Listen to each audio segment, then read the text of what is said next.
नमस्कार, आप देख रहे हैं प्राइम न्यूज और मैं हूं आपके साथ आलोक शुक्ला। मुद्दों की महाभारत में अब हमारी चर्चा का मुद्दा है ब्राह्मण। वैसे देखा जाए तो उत्तर प्रदेश में ब्राह्मणों की आबादी बहुत ज्यादा नहीं, लेकिन पर्दे के पीछे रहकर ब्राह्मण किसी का भी खेल बना सकते हैं और बिगाड़ भी सकते हैं। यही वजह है कि यूपी में सिर्फ 9 से 11% आबादी वाले ब्राह्मणों का 72% वोट जब 2014 में बीजेपी को मिला था तो बीजेपी ने यूपी में प्रचंड जीत हासिल की थी। यूपी के 12 जिलों में अपना दबदबा रखने वाले ब्राह्मण वोटों को लुभाने के लिए शुरुआत बीएसपी ने की थी। सतीश चंद्र मिश्रा ने अभियान का बिगुल अयोध्या से फूंका था और पीछे पीछे सपा, कांग्रेस, बीजेपी भी चल पड़े। लेकिन फिर जातियों की भीड़ को लुभाने के लिए ब्राह्मणों का मुद्दा कहीं दबता हुआ नजर आ रहा है। ऐसे में अब ब्राह्मण वोट को लुभाने की क्या तैयारी और 2022 के चुनाव में ब्राह्मणों का प्रेम किसको मिलने वाला है, इसी को समझने के लिए अपने खास प्रोग्राम मुद्दों की महाभारत में अपनी चर्चा को हम आगे बढ़ाएंगे। मेहमान हमारे साथ यहां पर जुड़े हुए हैं। आलोक अवस्थी मेरे साथ होंगे, यहां पर प्रवक्ता भाजपा, और नासिर सलीम प्रवक्ता समाजवादी पार्टी के मेरे साथ जुड़े हुए हैं। आप दोनों का बहुत स्वागत है हमारे पास। सबसे पहले आलोक जी आपके पास आना चाहेंगे। ब्राह्मणों को लेकर बिगुल भले ही बसपा ने छेड़ा, लेकिन आपने भी लगातार ये कहा कि ब्राह्मणों का हम सम्मान करेंगे, सवर्णों में जो पिछड़े हुए हैं उनको भी हम मुख्यधारा में लाकर जोड़ेंगे। अब आपकी क्या योजना है? क्योंकि देखिए 2022 के चुनावी बिगुल की बात करें वो निश्चित रूप से बच चुका है, हर पार्टी तैयारी में लगी हुई है। ब्राह्मणों को कितनी तरजीह मिलने वाली है? देखिए, भारतीय जनता पार्टी का जो एक सिद्धांत है, सबका साथ, सबका विकास, सबका विश्वास, हम उस नारे का आधार पर काम करते हैं, सभी वर्गों के लिए काम करते हैं। किसी एक वर्ग के लिए कभी भी काम करने का नहीं कही है। लेकिन हाँ, समाजवादी पार्टी ने जरूर ब्राह्मणों को उठाने के लिए तमाम तरह के प्रलोभन दिए और कहा कि हम जो है परशुराम की मूर्ति लगाएंगे। पार्टी क्या मेरी बात का जवाब दे दे तो बेहतर रहेगा। जिस समय कन्नौज में थोड़ा पीछे लगे, इलेक्शन था और अखिलेश यादव जी वहां पर प्रचार के लिए गए हुए थे। हेमंत यादव जी चुनाव लड़ रहे थे।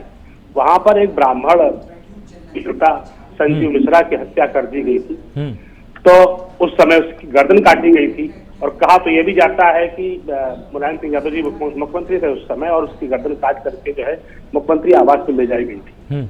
इसका वो जवाब दे दे कि किस तरीके से उन्होंने ब्राह्मणों से किया था।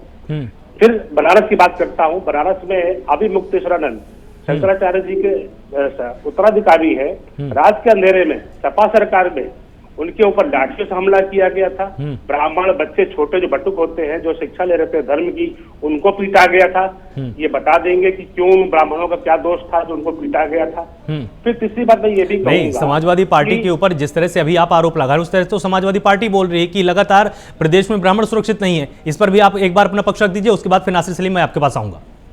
हाँ, मैं कहना चाहूँ, राम भक्तों को किसने मारा था?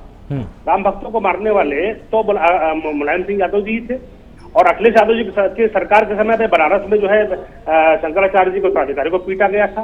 अयोध्या में जो है परिक्रमा पे प्रतिबंध लगा दिया गया था। हाँ, और ये ब्राह्मणों की बात करते हैं, जरूर ब्राह्मण जो बात करते हैं, विजय मिश्रा की बात करते हैं। अति जो घनघोर श्रेणी के जो अपराधी होते हैं, विजय मिश्रा उसमें आते हैं। 100 से ऊपर मुकदमे हैं, 20 से ज्यादा हत्याओं के मुकदमे हैं। ऐसे व्यक्ति को हम कैसे छोड़ सकते हैं? जरूर करेंगे। विकास दुबे इन्हीं के कार्यकर्ता थे, समाजवादी पार्टी के नेता थे। तो 8 पुलिस वालों की हत्या की थी, उसके पहले 17 मुकदमे उनके पास पुलिस की हत्याओं को चल रहे थे। 60 मुकदमे पुराने हिस्ट्री सीटर थे। तो क्या भारतीय जनता पार्टी की सरकार उनको दंड नहीं देगी? उनको छोड़ देगी? सही नहीं छोड़ेगी। हम किसी भी अपराधी को बख्शने वाले नहीं है। और हमने उत्तर प्रदेश के अंदर 2016 में अपराधियों का प्रदेश माना जाता था, 2016 में दंगाइयों का प्रदेश माना जाता था, दंगाइयों के साथ तुष्टीकरण का प्रदेश माना जाता था और पलायनवादी प्रदेश माना जाता था। ठीक है, नासिर सलीम मेरे साथ यहाँ पर जुड़े हुए हैं। नासिर जी, जिस तरह से आपने इनकी पूरी बात सुनी, आप भी समझ गए होंगे कि इनका संकेत किस तरफ है। लगातार आपकी पार्टी के द्वारा आरोप लगाने का जो एक सिलसिला था वो चलता रहा। आपने ही बार बार ये कहा कि नहीं, बीजेपी में ब्राह्मण सुरक्षित नहीं है, लेकिन इनका यह कहना है कि ब्राह्मणों का इस्तेमाल तो आप कर रहे हैं। आप जानबूझकर कुछ ऐसी बातें करते हैं जिससे कि प्रदेश में यह मैसेज जाए कि ब्राह्मण सुरक्षित नहीं है, लेकिन हम तो सर्वधर्म समभाव सभी जातियों को एक साथ लेकर आगे बढ़ रहे हैं। आलोक जी, और बहुत बहुत खुशी है कि आपने मुझे बुलाया अपने पैनल पे। देखिए, मैं अभी प्रवक्ता भाई साहब की बात सुन रहा था भाजपा की, और मैं कई उदाहरण देना चाहूंगा जिसमें ये मैं उल्टा बताना चाहूंगा कि भाजपा की सरकार और योगी जी की सरकार आज कैसे ब्राह्मण विरोधी है। है वो उस पे भी मैं आऊंगा, मगर मैं सबसे पहले एक पॉइंट रखना चाहूंगा आपके बीच। बात तो कर रहे हैं ब्राह्मण वर्ग की, न तो सिर्फ ब्राह्मण वर्ग बल्कि प्रदेश के हर वर्ग का, युवा, महिलाएं, बुजुर्ग, उचित सम्मान, अपनी समस्याओं के समाधान, हवाई नौकरी, रोजगार, सुरक्षा के लिए आज सिर्फ और सिर्फ समाजवादी पार्टी की सरकार बनाना चाहते हैं। एक तो मैं आपके सामने ये स्पष्ट कर दूं। दूसरी चीज, अभी जहां पे इन्होंने इतने उदाहरण दे दिए, कोशिश कर रहे थे उदाहरण देने के, मैं आज एक सवाल पूछूंगा इनसे, ये बताइए योगी सरकार ब्राह्मण विरोधी है कि नहीं? ये तो सबके बीच में है।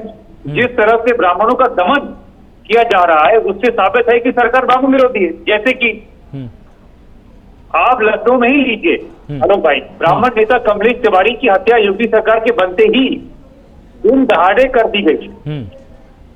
मतलब उनकी माता जी ने ये बात कही कि अखिलेश जी की सरकार में वह पूरी सुरक्षित थी, उनकी पर्याप्त सुरक्षा भी प्राप्त थी। 2020 में जून जुलाई के 11 दिन में 23 ब्राह्मणों की हत्या हुई। योगी सरकार बनते ही जून 2017 में 5 ब्राह्मण जिंदा जलाए गए। और ये सब मैं तथ्य रख रहा हूं आपके सामने, जो मैं ऐसे नहीं कह रहा हूं, ये सब रिसर्च करके सामने रख रहा हूं। आबादी केवल ब्राह्मणों की 12% है। अगर आज आप देखें 2017 में बीजेपी की ब्राह्मणों का पूरा सपोर्ट मिला, लेकिन सरकार में उतनी उनकी हनक नहीं दिखी। 2017 में आपके बीजेपी के कुल 312 विधायक थे, जिसमें से 58 ब्राह्मण चुने हुए गए। इसके बावजूद सरकार में ब्राह्मणों की हनक कम हुई है, ये आपके सामने है। लगातार ब्राह्मणों की उपेक्षा योगी जी की सरकार में आरोपियों के बीच ब्यूरोक्रेसी में ब्राह्मणों को तवज्जो देकर बैलेंस करने की कोशिश जरूर की गई, मगर भाजपा सरकार विफल हो गई उसमें। बीजेपी, मैं आपको एक और चीज बताऊंगा, जहां तक इनका सवाल है, बीजेपी प्रदेश प्रवक्ता मनोज मिश्रा कोरोना में बिना इलाज के मर गए, उनके परिवार उन्हें दिल्ली से जाकर इलाज करवाना पड़ा। ये बताइए कौन सा ब्राह्मण सम्मान की बात करते हैं ये? और ये भी आप समझ लें, जब समाजवादी पार्टी की सरकार थी हमने क्या क्या कार्य कराए, हमने तो बहुत सारे, मैं आपको गिनवा सकता हूं उपलब्धियां। दुख की बात यह है कि कांग्रेस के पूर्व नेता जतिन प्रसाद ने कभी खुशी दुबे के आजाद कराने के लिए संघर्ष मंच बनाया हुआ था। बस आज भाजपा में शामिल हो गए, मगर भाजपा में शामिल होते ही उनको भी कोई एजेंडा नहीं दिया, उनका वो भी एजेंडा छोड़ दिया गया। बस्ती में 9 अक्टूबर को आलोक जी, मैं और एक एग्जाम्पल देना चाहूंगा आपके सामने। 9 अक्टूबर 2019 से मेरे ख्याल से भाजपा में युवा कार्यकर्ता आदित्य नारायण तिवारी उर्फ कबीर तिवारी का नाम था उनका, उनकी भी हत्या हो गई। और परिवार आज भी इंसाफ का इंतजार है, परिवार को आज भी इंसाफ का इंतजार है, कुछ नहीं मिला। समाजवादी पार्टी ने आपके परशुराम जी की मूर्ति लगवाने का ऐलान किया और सभी पार्टियों को फिर परशुराम जी की याद आने लगी। हमारी सरकार में परशुराम जी की जयंती पर छुट्टी का ऐलान किया था हमने, समाजवादी पार्टी सरकार ने। लखनऊ में जन्मेश्वर मिश्र पार्क आप में उदाहरण है, ठीक, कि कैसे समाजवादी पार्टी ने ब्राह्मणों, लेकिन बीजेपी का यही तो कहना है। अच्छा हुआ आपने नाम लिया, अच्छा हुआ आपने उनका नाम लिया। जनेश्वर जी जब तक थे तब तक ब्राह्मणों का वोट बैंक आपके साथ चलता था, ये आप भी जानते हैं, लेकिन उसके बाद जिस तरह से राजनीति शिफ्ट हुई उत्तर प्रदेश की, बीजेपी का ये कहना है कि अब ब्राह्मण नाराज है सपा से। आलोक जी, सपा की सरकार में माननीय माता प्रसाद पांडे जी जो विधानसभा अध्यक्ष बनाए गए थे, समाजवादी पार्टी ने बनाया था उनको। आप ये क्यों बोल रहे हैं? साथ ही पवन पांडे जी, अभिषेक मिश्रा और मनोज पांडे जी, ये सारे लोग हमसे जुड़े। तो ऐसा नहीं है कि एक उदाहरण का आप दे सकते हैं। ठीक, हमारे कई ब्राह्मण नेता हैं और हमारी सरकार जब पावर में थी, जब हमारी सरकार थी, तो हमने बहुत सम्मान दिया ब्राह्मणों का। ठीक है, आलोक जी आपको कुछ यहाँ पर जवाब देना चाहते हैं, इस पे जवाब मांग लीजिए इनसे। बिल्कुल आलोक जी जवाब दीजिए। हमारा सवाल है, मैं आपको ये भी आलोक जी, मैं जवाब आज मुद्दा ब्राह्मणों का है आपके डिबेट पे, मगर मैं ये भी आपके सामने कहना चाहूंगा, जब हमने दोबारा उत्तर प्रदेश में डेवलपमेंट की बात कह दीजिएगा, मेरी बात आ जाने दीजिए नासिर जी, आपको जब मौका है दोबारा आप कह लीजिएगा। आपने 2-3 बातें कही ब्राह्मणों का नाम लेकर के, बहुत अच्छी बात है। हमने अपराधी को अपराध की दृष्टि से देखा और जिसने अपराध किया उसको उसके गंतव्य तक पहुंचाया, सजा दिलाई, पकड़ा। आपकी सरकार की तरीके से नहीं कि गायत्री प्रजापति एक महिला और एक बालिका के साथ बलात्कार करते हैं और मंत्री रहते हुए उनको सुप्रीम कोर्ट को ऑर्डर करना पड़ता है कि इसकी गिरफ्तारी हो, उसके बावजूद श्रीमान अखिलेश यादव मुख्यमंत्री रहते हुए उस अपराधी मंत्री को गिरफ्तार नहीं करते हैं। जब मार्च में हमारी सरकार आ गई तो योगी आदित्यनाथ जी ने उसको गिरफ्तार किया, 4.5 वर्ष जेल से बाहर निकलने नहीं दिया और उसको आजीवन कारावास की सजा कराई। ये हमारी सरकार करती है।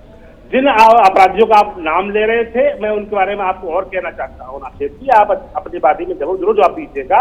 आपने ब्राह्मणों की बात करी, बलिया के अंदर जिला पंचायत अध्यक्ष का चुनाव हुआ था। उपेंद्र तिवारी वहां पे बलिया के रहने वाले विधायक है, प्रदेश सरकार में मंत्री है। आपके वहां पे नारद राय और आपके अन्य नेताओं ने वहां पे जुलूस निकाल करके उनकी बेटी को, उनकी बहन को, उनकी पत्नी को कितनी भद्दी भद्दी गालियां दी थी जुलूस निकाल करके। सारा ऑन रिकॉर्ड आया है, मीडिया में चला है। तो आप बताएंगे, आप कैसे ब्राह्मणों का सम्मान कर रहे थे? मैं आपसे ये भी पूछना चाहता हूं कि आपके समय पे 5 भर्ती बोर्ड बनाए गए थे। 5 भर्ती बोर्ड सिर्फ के अध्यक्ष एक ही जाति के थे और जो भर्तियां की गई थी वो भी अधिकतर 90% एक ही जाति की थी, क्षेत्र विशेष की थी। और उन 5 भर्ती बोर्डों को उत्तर प्रदेश सरकार उच्च न्यायालय ने भंग किया था। और यहाँ तक कि एक आपके अनिल यादव जो भर्ती बोर्ड के अध्यक्ष थे, उनके खिलाफ सीबीआई इंक्वायरी कर रही थी। उनको बचाने के लिए भी आप सुप्रीम कोर्ट तक गए थे। वही एक यादव सिंह करके कुख्यात भ्रष्टाचारी इंजीनियर थे नोएडा के अंदर, उनको बचाने के लिए भी आप चुप गए थे। यहाँ तक कि आतंकवादी जिन्होंने बनारस में, लखनऊ में, हैदराबाद में बम फोड़ने में उसमें वहां उन आतंकवादियों को छोड़ने का आपने काम किया था, वो भी उच्च न्यायालय ने रोका था। उनको सजा दिलाने का काम योगी आदित्यनाथ जी ने किया। आज एक फांसी सजा हुई है और कुछ को आजीवन सजा हुई है। तो हमारी सरकार दंगाइयों के पोस्टर चौराहों पर लगवाती है, घर की कुर्सी करा के वसूली कराती है। एक भी दंगा करने की हिम्मत किसी की नहीं हुई। आज के समय पे पूरे प्रदेश में दंगे होते थे, हर महीने 3 से 4 दंगे होते थे और उन दंगों में भी तुष्टिकरण किया जाता था। एक वर्ग था, किसी दंगे में किसी की मृत्यु हो अच्छी बात नहीं है, लेकिन मृत्यु में भी आप एक को 50 लाख रुपए देते थे, दूसरे को 2 लाख रुपए देते। आप तुष्टिकरण की राजनीति के कारण आपकी ये गति हुई है। मुजफ्फरनगर दंगों में सचिन और गौरव की हत्या इसलिए हो जाती थी क्योंकि वहां पर उनकी बहन को छेड़ने से उन्होंने रोका था।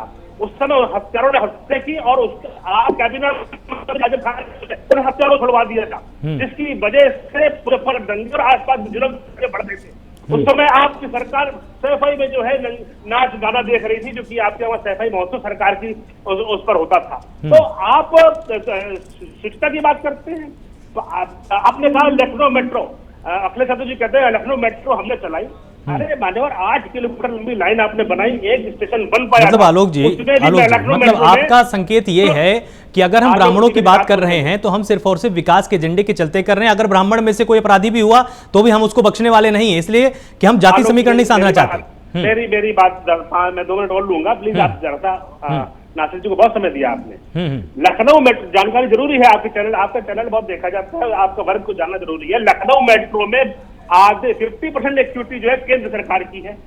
उस समय नगर विकास मंत्री केंद्र के वेंकैया नायडू जी थे, जो आज उपराष्ट्रपति हैं। आपने बिना उनको सूचित किए, जबकि केंद्र का आधा पैसा लगा हुआ है और 3200 करोड़ रुपए के ऋण की व्यवस्था केंद्र सरकार ने कर दी है लखनऊ मेट्रो के लिए। 8 किलोमीटर लंबी लाइन बनाकर अखिलेश यादव ने फीता काट दिया और कहा कि तो हमने बनाई है। कहां से आपने बनाई है? पहली बार रेलवे जो है संपत्ति जो है केंद्र सरकार की है और मेट्रो जो चलती है वो केंद्र और राज्य के संगठन से चलती है। दोनों की 50-50 इक्विटी होती है। स्टेट जो है उसे लैंड देता है और केंद्र जो है, सेंटर जो है पैसा देता है। ठीक है, ब्राह्मण वाले पर आ जाइए। करता है। तो आप कहते हैं कि हमने मेट्रो चला दी, आज 10 शहरों में मेट्रो का काम चल रहा है और हम ये नहीं कहते कि जो ये बीजेपी ने चला दी, हम ये कहते हैं कि हमारे को मौका मिला, हम विकास की योजनाएं घर तक हम सबके जनता को ले जा रहे हैं। वही है मेरा प्रश्न कि मतलब ब्राह्मणों की बात अगर होगी तो भी आपका एजेंडा क्या रहने वाला है? जाति समीकरण साधने के जरिए वोटों को पाने की कोशिश होगी कि नहीं? अगर ब्राह्मणों में से अगर कुछ दागदार छवि वाले हुए तो उनको प्राथमिकता नहीं मिलेगी?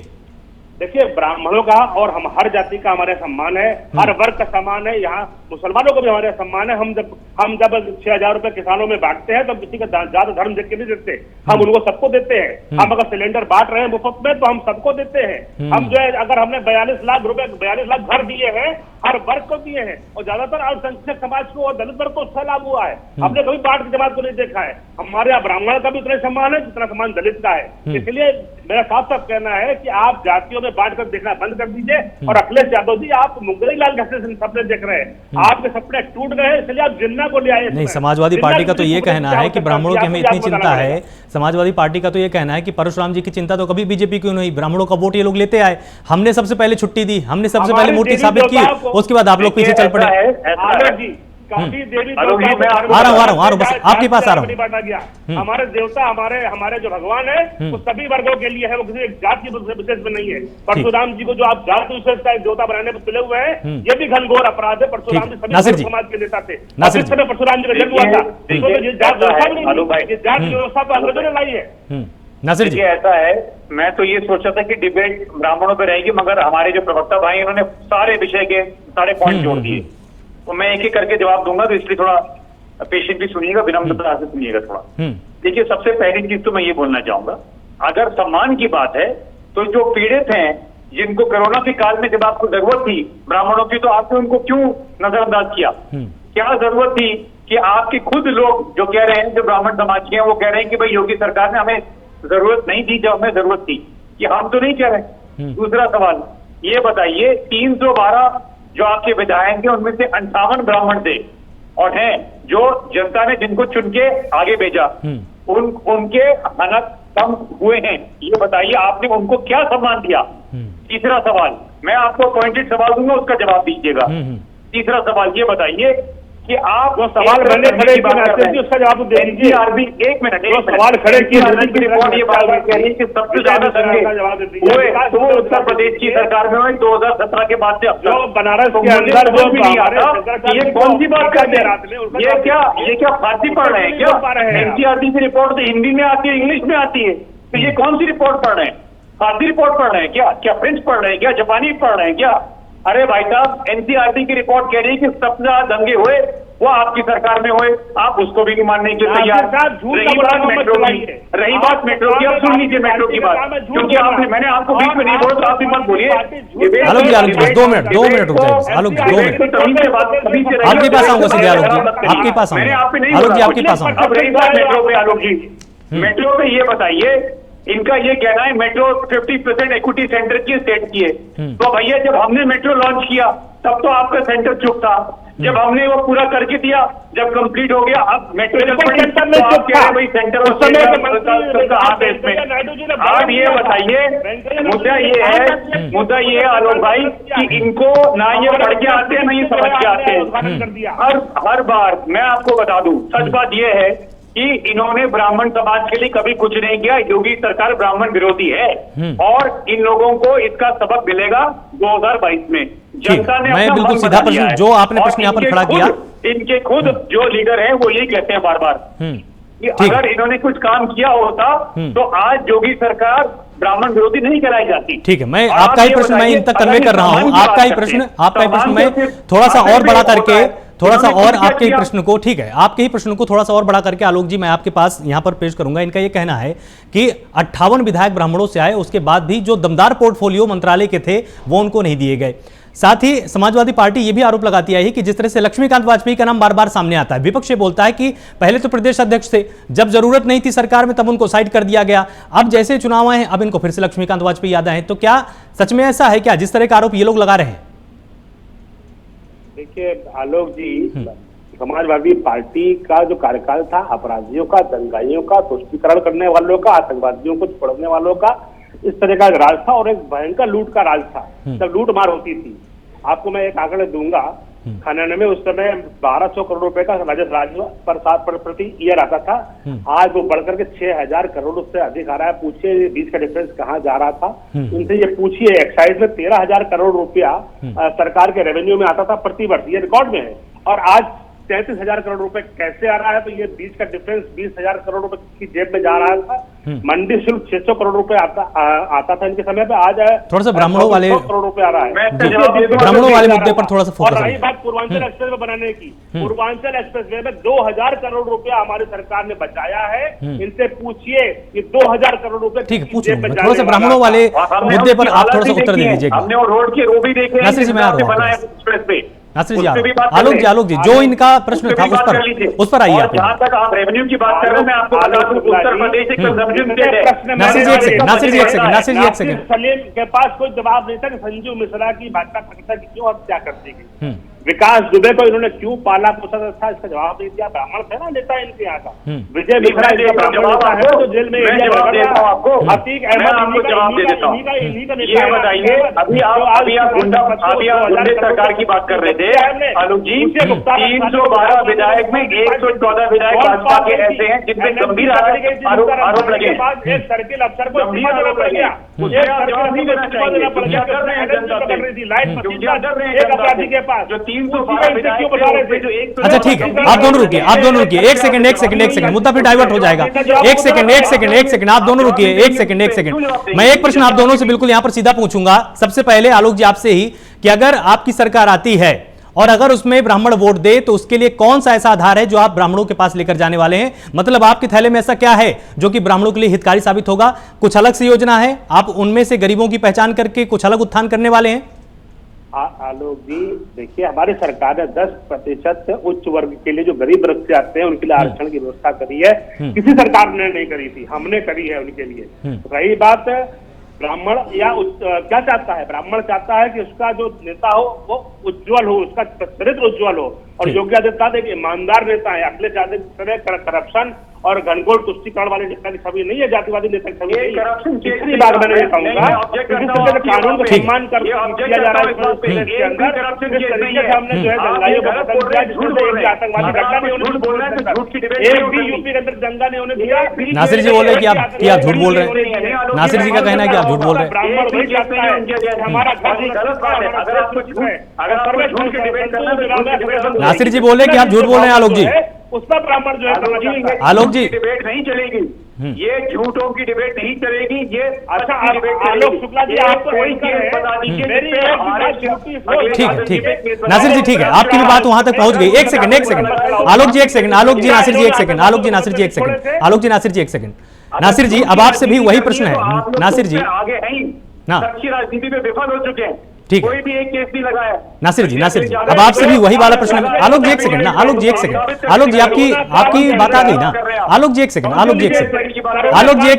आलोक अवस्थी जी एक सेकंड, नासिर जी एक सेकंड, नासिर जी डिबेट पे चुनौती देता हूं, आप साबित करके दिखाइए कौन सी बात कर रहे हैं। ठीक है नासिर जी एक सेकंड, आप दोनों रुकिए एक सेकंड, नासिर जी, आलोक अवस्थी एक सेकंड, हर एक लाइन का उत्तर नहीं होता है ना कभी, रुकिए ना, आप दोनों रुकिए एक सेकंड, नासिर जी ठीक है, आपकी भी बात वहां तक पहुंच गई। अब आपसे बिल्कुल सीधा प्रश्न है नासिर जी, जिस तरह से मैंने इनसे प्रश्न पूछा कि ब्राह्मणों के लिए कुछ खास होने वाला है क्या आपकी पार्टी समाजवादी पार्टी जब जनता के बीच में जाएगी, ब्राह्मण का वोट बैंक कितना है, संख्या कितनी है, जनसंख्या का अनुपात कितना है, उसको पीछे छोड़ देते हैं, क्या ब्राह्मणों में से भी जो पिछड़े हुए हैं क्या उनके लिए कुछ अच्छा कुछ खास आपकी पार्टी करने वाली है? आलोक जी मैं आपको फिर से कह दूंगा, देखिए हमारा अभी संकल्प पत्र बन रहा है, बहुत अच्छा संकल्प पत्र आने वाला है, बहुत जल्द आपको सबके बीच में रखा जाएगा। जी जो वाला संकल्प पत्र, चाहे वो किसी वर्ग के हो, मैं आपको बता दूं हमारा वाला संकल्प पत्र कहता है कि जो आदमी सबसे आगे बराबर है उसको सबसे आगे लेके आएंगे हम लोग। हमने समाजवादी पेंशन स्कीम जो हमने चालू की थी, जो इन्होंने रुकवा दी थी, हमारे कार्यकाल में उसकी प्रशंसा सुप्रीम कोर्ट ने भी करी। और ऐसे कई हमारे स्कीम से, जैसे कि कन्या विद्याधन योजना हमने चलवाई, हमने लैपटॉप डिस्ट्रीब्यूशन करवाई, हमने कई सारे ऐसे योजनाएं, जैसे मैंने आपको बताया कृषि के क्षेत्र में जहां पे हम लोगों ने लोगों को हेल्प किया, किसान क्रेडिट कार्ड का मुद्दा था उस पर हमने काम किया। हम आगे सारे जितने भी पीछे जो पिछड़े वर्ग हैं और जो भी सबसे गरीब हैं उनको सबसे आगे लाने का योजना है। और मैं आपको ये भी कह दूं, हम झूठी राजनीति नहीं करते, राजनीति करते। आज मैं एक बैंक रखना चाहूंगा आपके सामने, इनसे पूछिए 2017 में आलोक जी कुछ आपसे पूछना चाह रहे हैं ना। नासिर जी, काम हुआ है, आलोक जी कुछ आपसे पूछ रहे हैं। बातें करे उसका आज क्या काम हुआ है, जो इन्होंने बड़े बड़े संकल्प पत्र में पॉइंट किए, समाजवादी पार्टी के प्रवक्ता गलती से कर जाते हैं या पढ़ के भी नहीं आते। किसान क्रेडिट कार्ड बैंक की योजना होती है और बैंक जो है केंद्र सरकार अंतर्गत है। नरेंद्र मोदी जी, चलिए ठीक है, आप दोनों मेहमानों का बहुत बहुत शुक्रिया हमारे साथ इस छोटी सी चर्चा में जुड़ने के लिए। लेकिन इस छोटी सी चर्चा से एक बहुत बड़ी तस्वीर साफ हुई है। आज जिस तरह से मुद्दों की महाभारत में प्राइम न्यूज लगातार चर्चा कर रहे हैं, उसमें यह बात तो साफ होगी कि ब्राह्मण जरूरी सबके लिए है। और यह चुनौती इसलिए भी क्योंकि उत्तर प्रदेश के चुनाव में दलितों को और ब्राह्मणों को मतलब दो विपरीत धुओं को साधने की कोशिश हर राजनीतिक पार्टी कर रही है। 2022 में किसका मतदान किसकी तरफ होगा, यह देखने वाली बात होगी। और यह दिलचस्प चुनाव में कौन सा रंग और आगे चल के जुड़ता है, ये प्राइम न्यूज आपको जरूर बताए। बस जुड़े रहिए प्राइम न्यूज के साथ। नमस्कार।